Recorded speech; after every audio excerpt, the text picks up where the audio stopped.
2.2 billion people lack access to drinking water, and 4.2 billion people lack access to properly managed sanitation. Oh, for God's sake, can you please stop with that? But those are facts. And what are you going to do about it? Well, thanks to my technology, who's going to pay for that?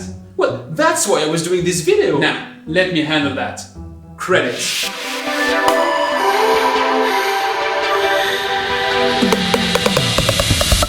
Let's deconstruct the argumentation we heard in this introduction. These billions of people lacking access to drinking water and sanitation are real and daunting figures, grouped and summarized in the United Nations Sustainable Development Goal number 6, ensure availability and sustainable management of water and sanitation for all. In total, the United Nations have defined 17 goals, subdivided into 169 targets that shall be achieved by 2030 to make this world a better place. Now, when I frame it this way, what are you thinking? Well, it's probably a charity. At best, you're looking for a donation link. I honestly tell you this because it was my own impression the first time I heard of it.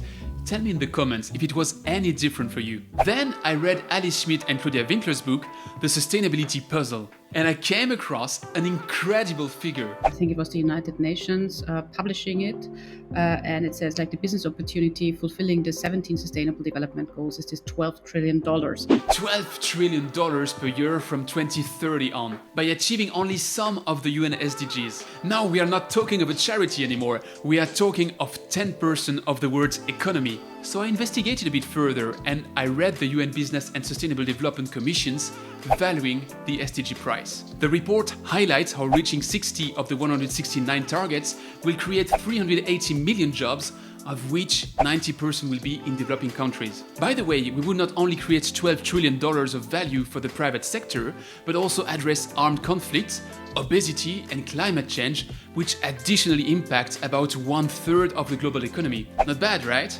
Let's zoom in on 2 of these 60 opportunities to better understand what it is all about. I could have picked affordable housing or car sharing, but there's a tiny little problem. I don't know anything about that. So let's take water examples. First opportunity, fixing municipal water leakages. Most of the water lines in the world leak. Some more, other less, and I'm only saying most and not all because countries like Singapore exist. Germany has a leakage rate of about 5%, the UK 25%, Taiwan and the US about 30%, and cities like New Delhi close to 50%. Thus, the McKinsey Global Institute estimates that between 100 and 120 billion cubic meters of water could be saved annually by 2030 by reducing leaks in the main water lines. At an estimated average of $0.9 per cubic meter, that's a yearly saving and hence an added value of $100 to $110 billion for the world economy. And this regardless of the positive impact it has on water scarcity. Let's take a second example, water and sanitation infrastructure.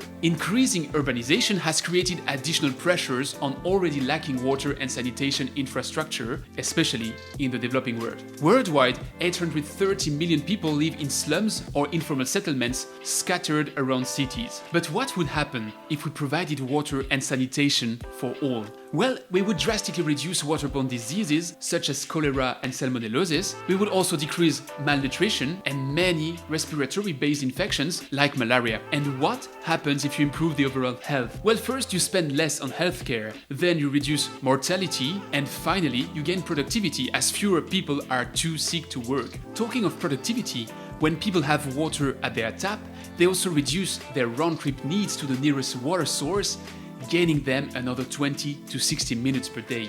If you sum up all of these wins, you're creating a $228 billion business opportunity as calculated by the Copenhagen Consensus Center in 2015. But what would it take to reap those $228 billion a year of benefits? Well, according to that same study, $58 billion, so a return on investment of about 4 to 1. For leakage reduction, the McKinsey Global Institute estimates the return on investments to be over 20% a year. But take care, because here comes a major paradox. Many of these benefits may well never be reaped. Because the water utilities don't have enough capital to invest at that scale, and the private sector, whether private companies or banks, doesn't want to finance these structural transformations. To quote a World Bank study, private finance is almost non-existent in the water and sanitation infrastructure spending. Why? Which financial investment guarantees you a 20% yield or a 4-to-1 outlook? And don't answer me Dogecoin. I'd see two reasons.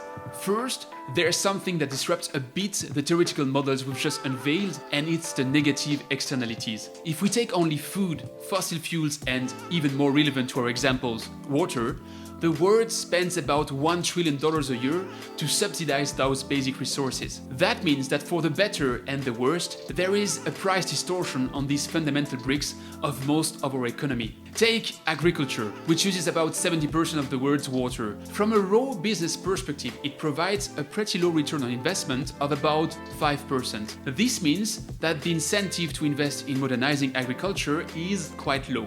And it's a pity, because if the world was to generalize sprinklers and drip irrigation, studies show that we could increase crop yields by 15% and reduce water consumption by 20 to 60%. That single action would already fill 15% of the world's gap in available water by 2030. But to finance the investment in sprinklers and drip irrigation systems, you have to look at the overall picture, not just a raw business perspective. When you do so, you now also factor in water subsidies, sinking the return on investment from 5% to minus 10%. Said differently, as agricultural uses don't pay water at its real price, but at a subsidized one, it would be a pure cost to them to become more efficient. So the incentive is negative, which is what we call a negative externality. That same effect comes into play in our opportunities around leakage reduction or water and sanitation infrastructure development. Whenever subsidies disconnect water from its real societal price, it disrupts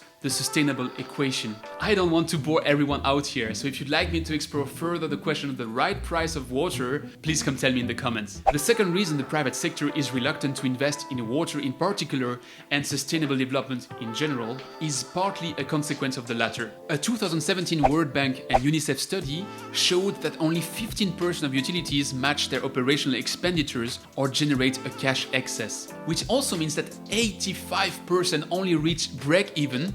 When they do, thanks to subsidies. This stains the full water sector as a spending sector. Private operators will expect long-term return on investment at the very best, but at the cost of high perceived risk. The thing is that private funds have restricted their exposure to such investments since the 2008 financial crisis, and in a world market full of short-term, high-return opportunities in which private banks can invest, the water sector is at best an afterthought. That builds for a devil's circle, where the water and sanitation sector needs to invest $114 billion a year, but does not get access to money, as its results today are impacted by a range of negative externalities. So, is everything lost? Shall we simply strike through the Sustainable Development Goal number 6? Sounds good. Doesn't work. Well, of course no. How do we solve this? How do we find the needed money today to reap the benefits tomorrow? Well, there's a range of solutions. For instance, in a research paper published on water alternatives, David MacDonald, Thomas Marois and Susan Spronk show how public banks shall be a suitable alternative for private funds. After all, public banks were already essential to the 19th and 20th century infrastructure development. Why not use them again in the 21st century? Today, there are 910 of them, representing 17% of global banking resources. If that number is down from the 40% it used to be, public banks recently saw a revival, with 30% being created since 2000. Now, public banks don't have to do all the heavy lifting alone. The World Bank identified blended finance as a way to leverage state funds and development grants to mobilize private capital. That, again, can take many shapes, from equipment suppliers delivering their goods as a service to microfinance institutions or capital markets. There would be much more to say on that matter, so please tell me in the comments if you'd like to learn more on the topic, and I reach out to some experts to help us collectively cut through the fog. I have some ideas. But to conclude today, I'd like to underline again that we have to walk the talk and go beyond the statistics that can be found in the UN SDG 6 official infographic. Yes, billions of people are at stake when it comes to water and sanitation access worldwide. Yes, water scarcity is a major challenge for the water industry and humanity. But there's as well an incredible sustainable growth opportunity worldwide if we make the right moves today. Suppose we, water professionals, don't build the business case and the narrative around our solutions. How can we take the finance people, the political decision makers, and the general population with us? It's our duty, and it's a fascinating one. If you'd like to dig a bit further into this matter, don't miss our next Time for Wastewater talk show with my partner in crime, Björn Otto. And please remind him that I'm right and he's wrong. See you soon.